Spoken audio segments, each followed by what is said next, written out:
No final das contas, qualquer negócio é feito de ideias e pessoas. Então, assim, quando você consegue juntar boas ideias com boas pessoas, chega o recurso, todas as outras coisas normalmente conseguem chegar.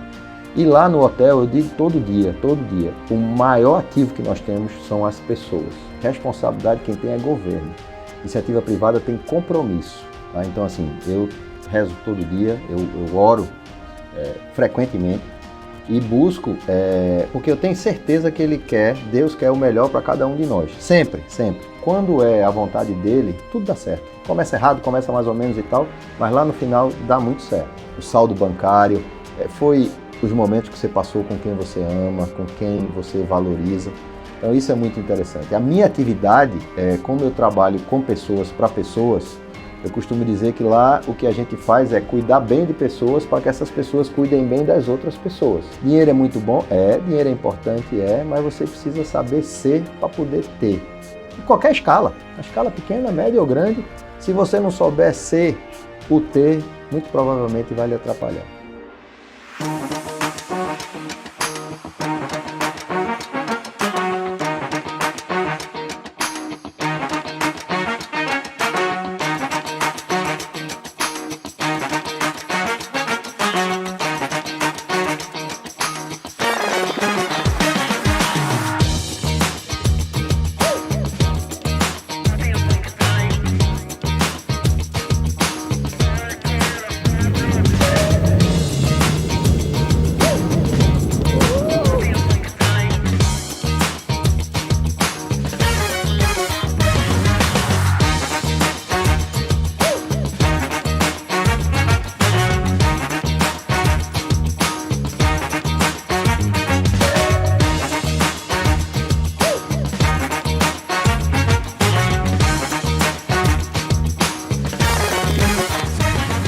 Sim, hein, Lula?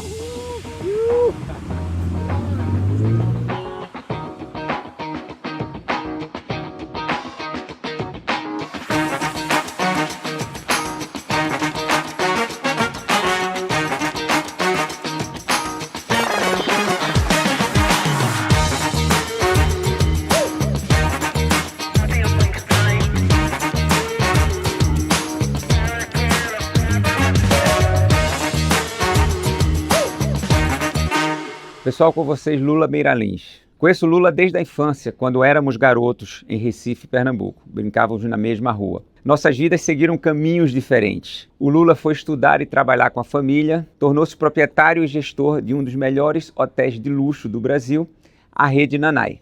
Eu não preciso dizer, que segui a minha vida empreendendo no surf até que os nossos caminhos se cruzassem novamente. Recebi o Lula para um bate-papo muito gostoso na minha casa no Havaí, e eu convido vocês para puxarem uma cadeira e participar desse bate-papo super interessante com esse cara que eu admiro muito como ser humano. O que te trouxe para o Havaí, né? Porque se você não estivesse no Havaí, a gente não estava aqui agora, né? Verdade.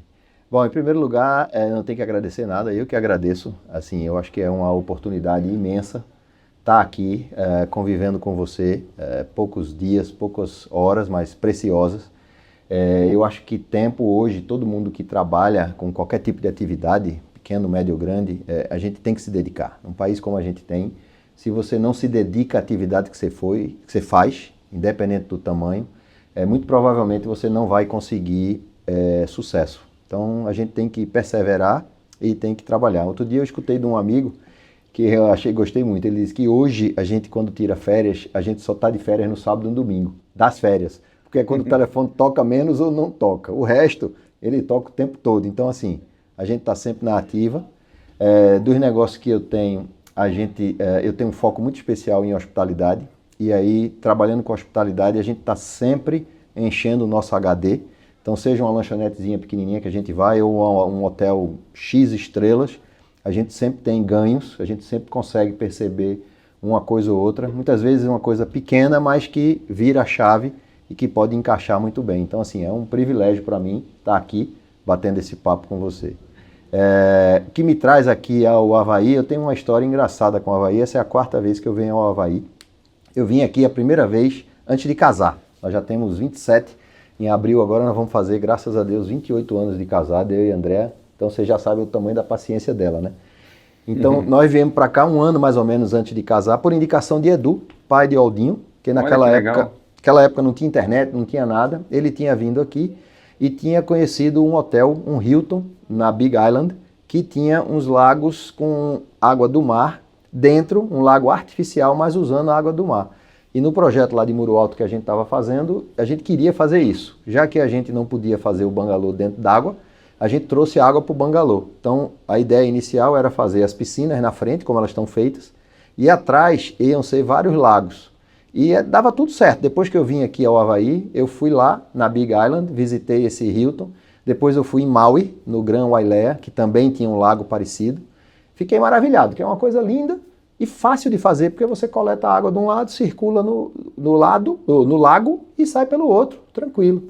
Só que nunca eu consegui que as autoridades locais me permitissem botar água do mar nesse lago. Por mais que eu captasse na frente, circulasse e jogasse atrás no mangue, eu não ia poluir nada, muito pelo contrário, eu ia preservar ali, ia cuidar de vida marinha. Mas enfim, não me foi permitido. Não ia usar cloro? Nada, zero, ao contrário, eu ia ter todos os peixes.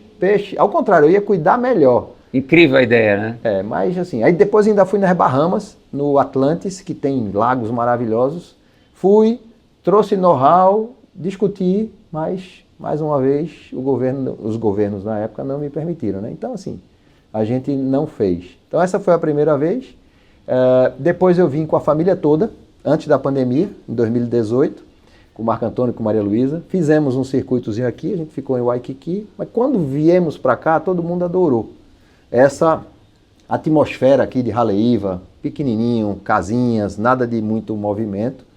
E aí foi engraçado que na pandemia, quando a gente estava em casa, se a gente pudesse teletransportar, para onde é que a gente ia? Foi 3-1. 3 foram Havaí. E um foi, mas rapaz, não podia ser Itália e tal. Os 3, assim, Quem só de curiosidade, quem falou Itália? André que falou Itália. É. O resto, os 3 falaram. Ela, tá bom, então... Maluzinha também, é? Vamos pro Havaí. Maria Luísa foi a primeira. Ai, que legal. A primeira, ela realmente gostou muito. Aí eu vim em 2022 com o Marco Antônio, que estava lá em Vancouver, estudando. Você me deu a dica de um professor para ele, Mika, esqueci o nome dele, um havaianão 4x4. E aí ficamos tendo aula com ele em Waikiki, e agora a 4ª vez que também, uma reclamação só, que é tempo. Foi pouco tempo, pai, pouco tempo. Próxima vez tem que ser mais tempo. Próxima vez a gente arruma 2 semanas para ficar trabalhando, porque eu já entendi que as viagens também têm um pouco de trabalho, né? Porque faz parte do teu movimento diário, que é entender como a hotelaria funciona, principalmente nessa região que tem a ver com os teus empreendimentos. A maioria estão ainda no Nordeste, né? Isso. Então, clima tropical, vegetação parecida. Muito, muito. Aqui é fauna, flora, muito parecido. Cor da pele das pessoas. Se você pegar o havaiano normal e o taitiano normal, assim como o maldiviano, que acho que é maldiviano, eles são muito parecidos com nós do Nordeste, conosco lá do Nordeste. Então, assim, você tem fauna, flora e alguns costumes, mas o que é que a gente notou lá atrás, quando a gente foi fazer o Nanai de Muro Alto? Nós fomos para a Polinésia Francesa. Lá você tem condições de natureza muito semelhantes, mas lá os melhores arquitetos europeus fizeram aqueles hotéis. Então você tem hotéis que são maravilhosos dentro do contexto rústico, elegante, sem ser uma coisa massificada e uma coisa simplista. Então foi isso que a gente foi buscar e sabendo que o nosso público era o brasileiro.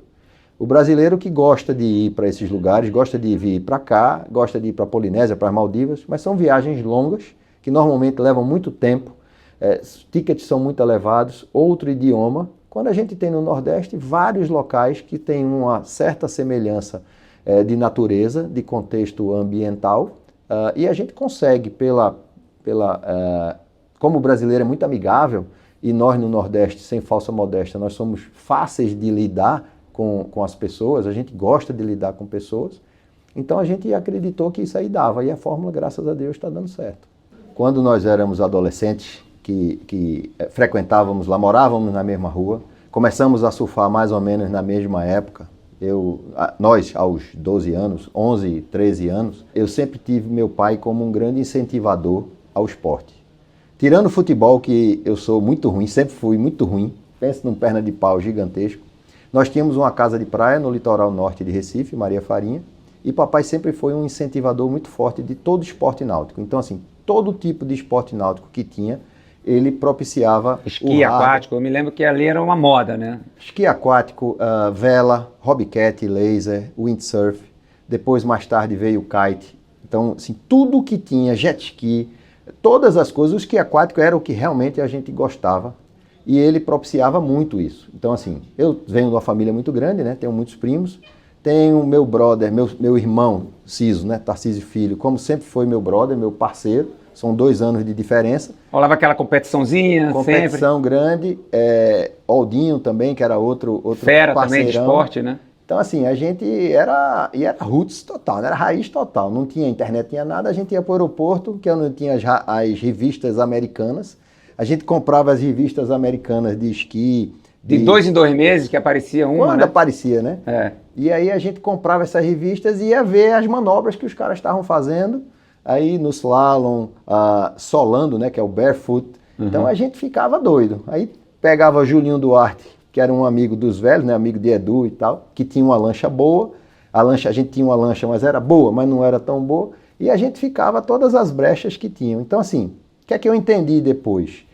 Papai, nesse incentivo do esporte, criou em nós uma cultura de dormir cedo. Porque a melhor hora do dia para quem pratica esporte de água, de mar, normalmente é muito cedo. Então, assim, Tá lisinho, né?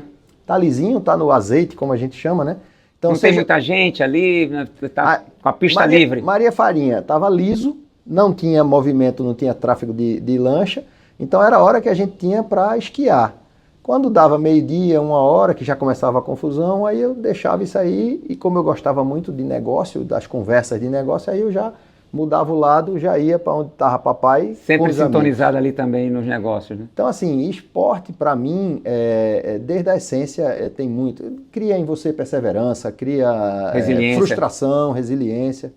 Então, assim, esporte de água eu sempre gostei de praticar. Foco, né? Total. Determinação. Total. Alimentação saudável. Termina que você vai por osmose e você vai levando. Você estava falando aí do esqui, e eu me lembro que os meus pais praticavam, todos os amigos, né, ali em Maria Farinha. Os meus tios tinham casas ali, a gente vivia muito ali. E mamãe esquiou comigo até 7 meses na barriga. Foi mesmo? Foi. Caramba. Até 7 meses eu pegava carona com minha mãe na barriga ali em Maria Farinha. Eu nasci, sou cria daquilo ali, né, daquele ambiente aquático. Verdade. E onde você tem o Naná em Muro Alto, quando eu nasci, meu pai era dono de granja no Cabo e eles me levaram, lógico, para morar com eles. Todos moravam ali na granja. E eu passei 2 anos sem dormir direito. Né? Tem isso até no meu livro, eu não dormia direito. E minha mãe, muito preocupada, me levou no médico da família, que naquela época era o médico de família. Né? Então o médico de família chegou para ela, me esqueci o nome do médico, né? Aí falou assim: Suzana, não se preocupe não, leve Carlinho para a praia para ele tomar um banho de água salgada do mar, que ele vai se curar. E o primeiro lugar que eu mergulhei no mar foi ali em Muro Alto. Ali em Muro Alto, na piscina natural. Ali. Eu fui ali por quê? Por causa de Aldinho, de Dona Francisca, né? A gente, na nossa infância, nossa adolescência, nem infância, na nossa adolescência ali, nós éramos 4 brothers, né? Um tinha casa em Maria Farinha, que era eu, o outro tinha casa no CUP, que era Aldinho, o outro tinha uma casa em Tamandaré, que era Guga, e Cadoca, que tinha uma usina de açúcar em Palmares. Então, todo final de semana a gente estava circulando. E Aldinho, quando a gente ia para lá, era atividade, assim, 4h30, 5 horas da manhã, a gente já amanhecia o dia e ou ia caçar, ou ia pescar, ou ia... Alguma coisa a gente ia fazer. E muitas das vezes a gente ia ali para Muro Alto, que não tinha nada, né? Era só um coqueiral. A gente ia de bug, a pé, de trator, enfim. Eu quero perguntar se você viveu meio com o Cordil, se você passou por isso. Você pegou ganhamum na lua cheia, um saco aberto. Você mergulhou de lanterna com fumaça para pegar lagosta? O nego fumaça. Então pronto. Então a gente veio da mesma... Pegou camurim ali nos mangues. No mangue. Bicho criado solto, 100%. 100%. E não tinha coleira eletrônica, então ficava na confiança, né? Tinha o velho Armandinho, o avô dele, que gostava, né? Ele dava a corda, ele cobrava e dava a corda. Era muito bom. Realmente foi uma época privilegiada. Muito bom. Então, o esporte, ele tem para você essa memória de disciplina, saúde, total. Foco, resiliência. E aí, aos poucos, você falou assim, cara, não, mas peraí, eu também não quero ficar para trás, eu quero seguir os passos do meu avô. Você falou que o Marco Antônio tem uma relação muito boa com o teu pai, né? Muito, muito. E ele tá também seguindo o teu passo, né? Porque você falou assim, cara, o meu avô é um exemplo para mim, né? Meu pai é um exemplo para mim. Eu tô nesse ambiente familiar, eu quero aproveitar esse ambiente familiar favorável para evoluir pessoalmente, para evoluir profissionalmente. O quanto essa estrutura familiar é importante, e hoje você, como um cara que é referência, como é que você consegue retribuir para as pessoas que você toca? Eu não falo para o teu cliente, tá? Mas eu falo mais para as pessoas que estão ali dentro da empresa, né? Que são, na realidade, a cultura da tua empresa. Essa questão aí, Carlinhos, é uma coisa bastante interessante.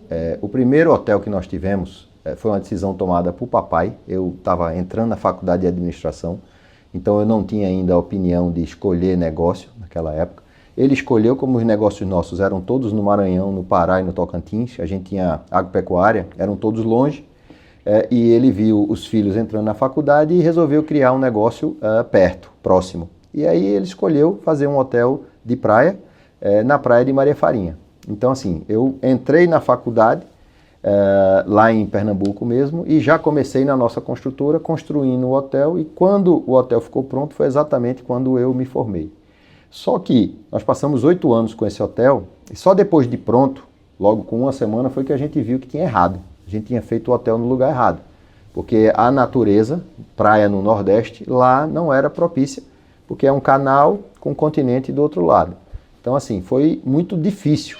Eu tive um começo, eu estava lá dentro o tempo todo, mergulhado 24 horas, então assim, eu praticamente parei de surfar, porque para surfar eu tinha que andar 1h30 de carro para chegar na praia de surf, esquiava algumas poucas vezes, mas era muito trabalho. Conheci a Andréa, minha mulher, que eu amo muito e que super companheira, que me ajudou a vida toda em muita coisa, teve muita paciência ela, porque a gente não tinha final de semana, era sábado, domingo, feriado. Então assim, foi um começo muito puxado, muito trabalho e sem resultado, porque o negócio não dava resultado, ou empatava, ou dava prejuízo e tal. Papai tomando conta das outras coisas. No meio do caminho a gente buscou uma oportunidade em siderurgia lá no Maranhão e começamos a investir em siderurgia. Então mais dedicação dele para esse outro lado. E eu estava ali solto e tendo que dar conta daquele hotel. E não dava muito resultado. Então assim, não foi bom. Foi bom pelo lado do erro e do aprendizado, mas como negócio não foi legal. Então no meio do caminho apareceu uma oportunidade, a gente vendeu um negócio, e quando a gente vendeu um negócio, vamos fazer uma outra coisa, e aí hospitalidade não era o primeiro lugar. A gente ia fazer condomínios, ia fazer imobiliário, né, construir e vender. E aí como a gente escolheu o Muro Alto, que não tinha nada naquela época, então em 1995 para 96, quando a gente comprou o terreno, não tinha nada, estava igual quando a gente frequentava como adolescentes. Não tinha energia, não tinha estrada, não tinha nada. Mas a gente identificou ali os pontos importantes para a gente botar no nosso negócio. E aí o que aconteceu? O que o hotel ia ser só uma pequena âncora para um desenvolvimento imobiliário convencional, ele mostrou-se extremamente interessante, porque a gente conseguiu começar ele pequeno, com 54 chaves, para ser a âncora do condomínio, mas a gente nele conseguiu ver uma hotelaria completamente diferente do primeiro, porque como a gente estava bem posicionado geograficamente, a gente conseguiu fazer um conceito arquitetônico que agradou ao público, ou seja, a gente foi lá na Polinésia, ver aquele conceito que a gente gostava e usava para nós, a gente entendeu que o brasileiro não precisava, ele não precisava ir sempre, todo ano lá para a Polinésia, para Maldivas, ele podia ir todo ano lá para o Nordeste, 2h30 de voo, e ele teria aquela atmosfera com o nosso serviço. Então, qual é a grande diferença que eu acho, chegando aí no âmago da tua pergunta? Pessoas. Eu acho que hoje, com o passar do tempo, sempre existem muitas oportunidades de negócio, tem vários ramos, várias atividades, mas eu acho que no fundo, no final das contas, qualquer negócio é feito de ideias e pessoas. Então, assim, quando você consegue juntar boas ideias com boas pessoas, chega o recurso, todas as outras coisas normalmente conseguem chegar. E lá no hotel, eu digo todo dia, o maior ativo que nós temos são as pessoas. Porque no começo o que eu mais ouvi foi, não vai dar certo. E olha que eu estava saindo de uma experiência que não deu certo. Então, você vai fazer bangalô individual? Não vai dar certo. Mas por que não vai dar certo? Porque é muito oneroso de construir, muito oneroso de funcionar. Você vai trazer um público bom, um público de alto padrão brasileiro que viaja para o exterior. Como é que ele vai ser bem servido? Ele não vai ser bem servido. Onde é que está a tua mão de obra? Eu falava, estava aqui. É um pessoal que não é treinado, capacitado ainda, mas é um pessoal que gosta de servir, tem boa vontade. E aí a gente começou em 2002, o começo foi bem difícil, o primeiro ano foi bem difícil, mas depois a gente saiu gramando, saiu crescendo e assim, hoje o que a gente tem de melhor lá são as pessoas. O hotel evoluiu muito, nós temos sempre fazendo investimentos, mas o âmago são as pessoas e mais de 80% das pessoas são ali do município de Ipojuca e Nossa Senhora, e Cabo Santo Agostinho. E quando você toca uma pessoa, você toca uma família. Totalmente. Porque eu acho que a gente está chegando a essa conclusão, né? Você vem de uma estrutura familiar muito sólida, né? Com bons exemplos, muita união, muito amor, muito carinho, e você leva isso para o teu negócio e de uma forma muito positiva você consegue transformar um lugar que talvez não tivesse muito futuro em hotelaria, num lugar próspero.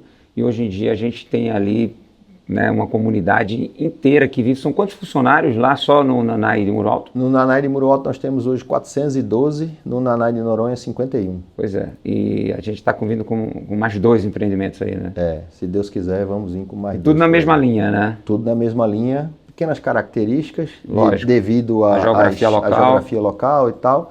Mas, assim... Geografia, cultura, tudo isso, né? Lógico que sempre respeitando o ambiente, né? Exatamente. Aí, a gente criou por sugestão. Eu sou uma pessoa que gosto muito de conversar, de pedir ideias, principalmente para cabelo branco, né? Eu gosto muito de buscar. Temos aqui um com bastante cabelo branco. Não, esse aqui é um jovem. Esse aqui, cabelo branco é uma casa aí. Então, assim, eu estava fazendo um desenvolvimento, outro desenvolvimento, nada a ver com hotelaria, em outro lugar. E nesse desenvolvimento a gente tinha feito um negócio que tinha um ativo municipal e o chefe do municipal lá, o prefeito, disse, vocês vão ter que, para poder vocês terem acesso a isso, vocês vão ter que fazer um benefício. E aí eu fui num empresário, amigo de papai, o JCPM, e tive a oportunidade e perguntei para ele. Falei, eu tenho essa necessidade e tal, se você estivesse no meu lugar, o que é que você faria? Ele falou, Lula, capacitar pessoas. Porque assim, o futuro das pessoas, o futuro de qualquer família é você incentivar a ele aprender em como ele se sustentar. E ele tem uma frase que eu acho muito interessante, que não é responsabilidade social. Ele diz, responsabilidade quem tem é governo. Iniciativa privada tem compromisso. Então, se você tem um compromisso social, você faz uma coisa que vai ajudar ao desenvolvimento dessas pessoas e essas pessoas vão ter autossustento, vão poder se prover do sustento necessário. E aí eu peguei esse gancho, ele me ajudou bastante, e aí, ano retrasado, né, 2023, final de 23, a gente montou lá o nosso IANAM, que é Nanai de trás para frente, que é o Instituto Amigos do Nanai. A gente está seguindo essa sugestão dele, montamos lá um institutozinho de capacitação, estamos já há 1 ano e pouco funcionando, e nós pretendemos ter, em cada hotel onde nós tivermos, nós vamos ter um instituto desse. Esse instituto, no ano de 2024, nós já formamos, são cursos mais rápidos, né, cursos profissionalizantes, ligados à área de hospitalidade, porque no nosso entendimento, a turma que mora na praia e trabalha na praia, se você ensinar para ele o básico de hospedagem, que é arrumação, manutenção, cara, hidráulica, elétrica, consertar um ar-condicionado, consertar uma bomba, ele vai se virar. E se o cara for bom, ele vai fazer a profissão dele ali. Então a gente formou 119 jovens, e desses, 79% já estão autossustentáveis. O Nanai contratou 30% dessa turma como legal, jovens, hein, e a gente vai andando. Ou contrata ou ajuda a entrar no mercado, conhecendo alguém. Exatamente, ligando os pontinhos, porque assim, esse instituto, a gente tem a ideia dele ser só o começo, ele não vai ser fim.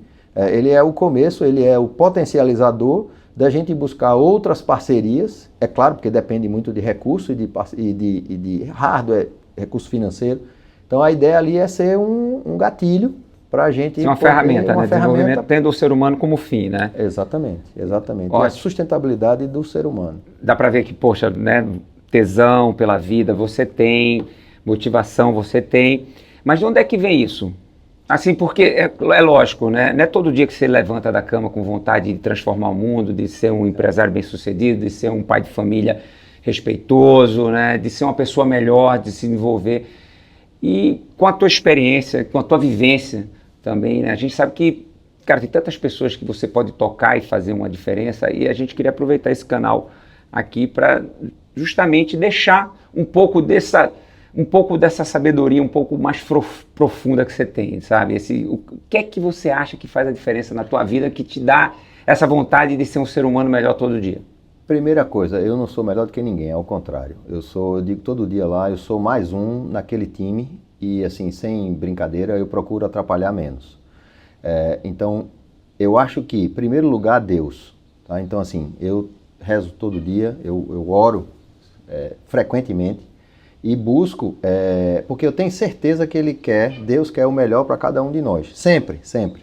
Passamos adversidades, temos momentos bons, e eu vejo e procuro entender, porque Deus fala por sussurros, né? Ele não chega aqui e passa a história, né? O ChatGPT que dá tudo direitinho. Então são sinais, sussurros, e aí eu busco, obviamente, tentar interpretar o que é que ele quer para mim e onde está o meu papel. Até onde sou eu, minha vontade, e até onde é o dele. Porque assim, eu tenho certeza de que quando é a vontade dele, tudo dá certo. Começa errado, começa mais ou menos e tal, mas lá no final dá muito certo. Então assim, partindo disso que eu acho, são duas coisas. Primeiro, essa ligação com Deus e segundo, com a família. Porque eu vejo que quando você consegue ter um ambiente familiar equilibrado, um ambiente familiar saudável, e aí entra um pouco de meritocracia também, porque eu acho que todos nós dependemos bastante de meritocracia. Eu aprendi isso muito cedo, em vários exemplos. Então, você quer, bom, querer é uma das partes, não é a parte. Então, assim, entre querer, você tem que querer, tem que desenvolver, tem que buscar, tem que fazer com que você conquiste aquilo. Então, eu acho que na hora que você busca um equilíbrio espiritual, um equilíbrio no seu ninho, tá? O lar é extremamente importante, muito embora eu tenha desrespeitado isso ao longo dos anos aí com a Andréa, fazendo umas reformas que demoraram e tal, não sei o quê, mas assim, ela sempre muito do meu lado, ela um baluarte realmente assim, muito companheira, muito, eu chamo uma mulher balão, né? Mulher que leva você para cima. Então ela, pelo lado dela, muito forte também, criando um ambiente saudável em casa, onde você consiga respirar isso, porque assim, eu vejo que na hora que você tem a sua casa equilibrada, discussões tem, divergências são absolutamente normais, mas quando você vê que tem amor ali naquela divergência, naquela discussão, você vê um espírito de engrandecimento. Então, já tive embates com ela, já tive embates com o Marco Antônio, com Maria Luísa, é normal que haja isso, divergências. Mas quando no fundo todos nós somos tementes a Deus no sentido de que não é que Deus é opressor, não, ao contrário. Deus é luz, Deus é amor. Então é identificar aonde é que ele quer o bem nosso, que ele me deu uma inteligência, ele me deu uma criatividade, ele me deu uma sabedoria, que eu preciso usar isso, não é para meu bem próprio. A gente tem que usar isso e dividir isso. Então se por acaso eu tenho algum talento em fazer alguma coisa, é importante que a gente desenvolva isso, porque eu tenho certeza que tem espaço para todo mundo, cada um fazendo o seu papel. Então eu acho que assim, basicamente são esses dois pilares que eu vejo como mais fortes. Tá, eu vou um pouquinho mais fundo aí, tá? Vamos embora. Vamos mergulhar um pouco. Eu fiz um curso de apneia, levei um caldo aqui na sexta-feira. Foi um caldo bom, né? Foi bom. Foi legal. Família, fé, religião, crença, né? Gratidão pela vida, pelas oportunidades, Totalmente. tudo isso. Agora, me parece que você tem muito conhecimento de si só. Você pratica alguma técnica? Você, além da oração, você tem conhecimento de respiração, yoga? Você se conecta com outras coisas ou você só se conecta com a religião mesmo? Porque, para mim, uma pessoa que tem muito discernimento que nem você tem, porque geralmente você é um bom empresário, mas pronto, você fica ali como um bom empresário. Mas você ser um bom empresário e você ser uma pessoa mais completa, né, mais holística, é mais raro. De onde é que vem esse conhecimento? Assim, Você pratica, você lê? Quais são os livros que você gosta de ler? eu gosto de... Primeiro, eu pratico um pouco de meditação, tá? Qual meditação? MT mesmo? Transcendental.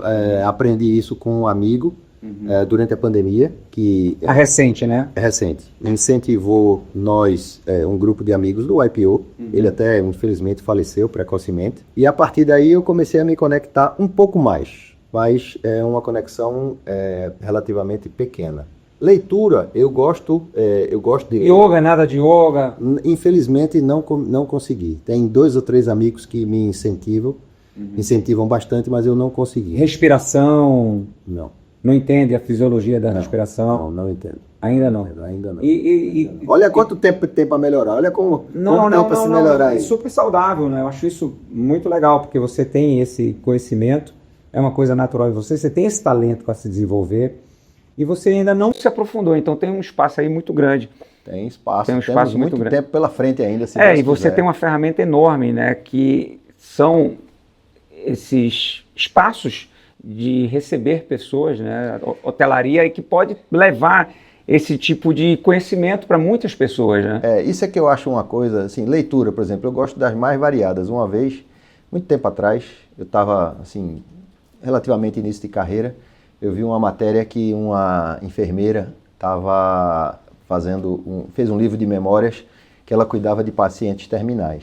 E aí eu comprei o livro. Muito interessante esse livro. Botei em cima da mesa e papai, para chegar na sala dele, passava pela minha. E papai, muito curioso, né, muito agitado, teve a hora que ele passou, que olhou, quando ele olhou a capa, aí falou, que livro é esse, pô? Tá agorando aí, rapaz, tu é muito novo, vai morrer. Eu falei, não, velho, não vou morrer nada, ao contrário, eu quero entender aqui o que é que essas pessoas terminais, o que é que eles pensaram, o que é que eles valorizaram no final da vida deles, para saber que é o que realmente vale na vida, né? Porque nessa hora, na hora que você está... Quando você sabe que está no fim, quando não é uma morte instantânea, né, violenta, quando você sabe que você está caminhando para o fim, aí é que o filme, graças a Deus ainda não passei, espero demorar muito, mas a gente conhece várias experiências, né? Então, assim, no final do dia, o que valoriza não foi o terreno que comprou, o saldo bancário, foi os momentos que você passou com quem você ama, com quem você valoriza.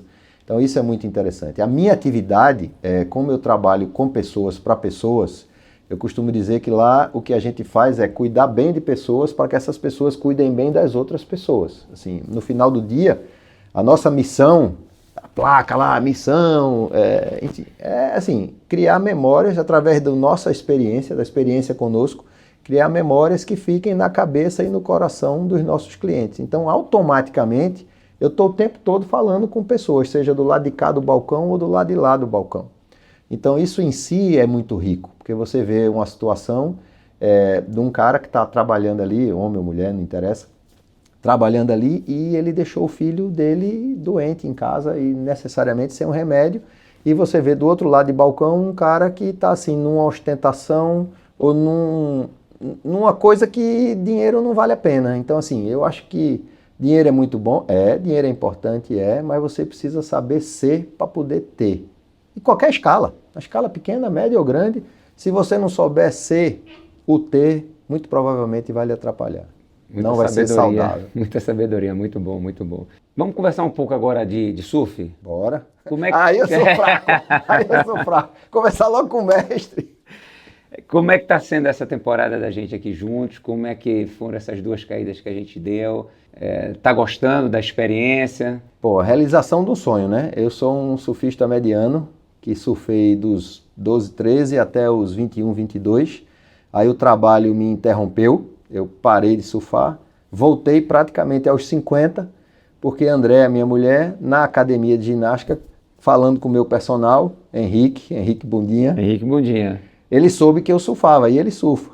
E aí ele ficou me aperreando para eu voltar a surfar, enchendo meu saco, compra uma prancha, eu fui lá em Gambá, comprei uma prancha, deixei ela guardada há quase um ano, e aí voltei.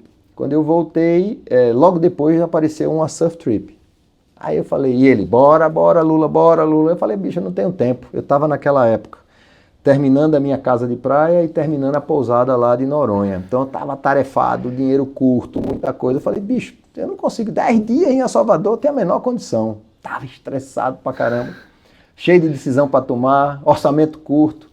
E aí foi engraçado que eu passei 7 dias. Eles foram 10 dias, naquela época tinha o voo pela Copa, né? Aí eu passei 7 dias, pô, e foi um sonho. E foi engraçado que quando eu voltei, logo quando eu voltei, no dia seguinte tive uma reunião com era a mesma arquiteta, a Juliana, que cuidava da casa e cuidava de Noronha, né? Então, assim, antes era, não, dá não, tá curto. Quando eu voltei, ela, isso aqui, não, pode. E aquilo ali, pode. Começou a fluir, né? Aí Juliana disse, André, o que é que deu nesse cara aí? Aí ela falou da viagem, não, meu velho, faça várias dessas viagens. Então, assim, eu me conectei novamente com o esporte.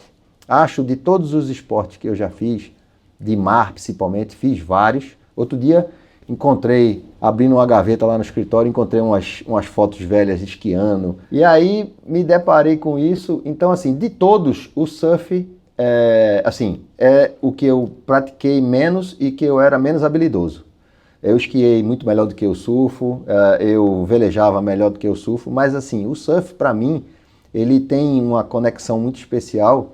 E engraçado que quando eu fui para Salvador, o papai é muito ativo também, né? Eu troco muito com o papai, aí ele ligou para mim, eu vou viajar, pai. Então, beleza, vai para onde? É o Salvador. É o Salvador? O que tu vai fazer em Salvador, cara? Eu falei, eu vou surfar. Surfar? Tu não acha que tá muito velho para isso, não? Não acha que passou da época, não? Eu falei, não, velho, é bom e tal. Mas enfim, então para mim é uma terapia. Então assim, por exemplo, o surf para mim é uma terapia porque você entra no mar sem saber se vai pegar a onda ou não vai. Se o mar tá muito bom, se o mar... Somente lá no Nordeste, né? Aqui não. Mas lá você não sabe se a onda vai estar boa, se não vai estar boa, como é que estarão as condições.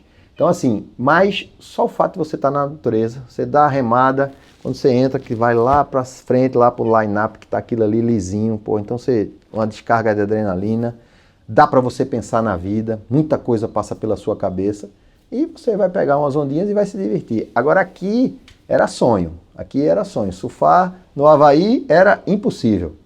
Com Carlinhos, ó, Lula, se tu vier aqui tem uma brecha para um tall-in. Aí eu falei, o impossível tá ficando um pouquinho mais perto. E aí, sexta-feira ali foi um sonho, porque tu dissesse que o mar tava pequeno, tá pequenininho, 6-8, eu nunca entrei no mar com 6, 8, impossível de eu pegar uma onda. Mas no tall-in foi sensacional, foi mágico. Não, sem ninguém, né, Lula? E sem ninguém. Só a gente. E no Havaí. Eu costumo dizer que o surf não é um esporte, é um estilo de vida. Sim, concordo. Essa relação com esses elementos, com a natureza é muito profunda, né? Muito, muito bacana. E você sabe que para mim, quem tem mais esperança na vida, o ser humano que tem mais esperança na vida é o surfista. Por quê? Porque ele senta no outside e ele fica olhando para o horizonte e fala assim, vai vir uma onda perfeita e eu vou pegar. Exatamente. O mar pode estar o pior que for, mas a gente fica olhando e fala assim, vai vir chegar a minha onda e eu vou surfar essa onda. Exatamente. Cara, demais, muito obrigado. Muito bom ter você aqui. Um prazer. Muito bom a gente se conectar. Então você que está em casa e quiser mandar alguma pergunta, tiver alguma curiosidade com relação ao Lula e aos negócios dele, por favor, mandem questões, perguntas. Se você acha que a gente pode melhorar de alguma forma, principalmente numa crítica construtiva, também deixe seu recado aqui. Se inscreva no canal para você apoiar a gente, para que a gente possa ter mais papos como esse, tá? Produtivos, né? Proativos, para que a gente possa trazer pessoas sempre interessantes, né? Não só pessoas bem-sucedidas, CEOs, diretores, líderes, profissionalmente, mas principalmente seres humanos que são referência e que deixam um legado positivo em tudo aquilo que eles tocam. Lula, brigadão, cara, você é foda. Valeu, estamos juntos. Você é demais. Obrigado. Meu velho. Prazer. Meu velho. Muito prazer, bom, tá? Prazer. Que a gente possa surfar muito ainda juntos em nossas vidas e principalmente com os nossos filhos, com as nossas famílias. Exatamente. Que a gente possa levar esse distribuir clima para mais pessoas também e que a gente possa levar esse clima também para os nossos clientes no Nanai sempre. Amém. Você que não conhece o Nanai, venha conhecer o Nanai porque, cara, é demais. Uma vez lá e você se apaixona. Nós não somos o Cristo Redentor, mas a gente está sempre de braço aberto. Boa. Se você curtiu esse conteúdo, compartilhe e inscreva-se no canal para mais histórias de pessoas conectadas pelo surf.